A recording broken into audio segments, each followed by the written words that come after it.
За чамаа хэн гэдэг лээ? Сайн мэдгүй. Мэд. Хон нөхөр морь тэмээ гэж үгс үг болох юм даа тий. Анжих танцраа. Монгол хэлний хичээл үзчихсэн үү?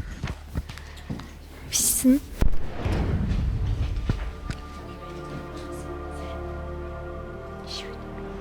Бидний хүүхдүүд чинь гэр бүл дээрээс монголоор ярьдаггүй шүү дээ. Зарим нь бол Казахстан явна гэсэн хүүхдүүд ерөөсөө тэрэн дээр уулахгүй. Гэхдээ шууд монгол хэлээр явах гэхээр бас бэрхшээлтэй.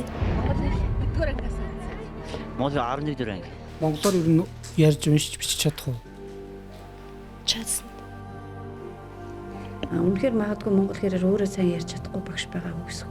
Одоо хазах гэл чинь хүчин 4 цагт байсан одоо 6 цаг болсон. Сургуулийн одоо сурах бичигтэй юу өнтрийн шууд Казахстанаас аваад хэрэгжилчил байсан байгаа байхгүй юу?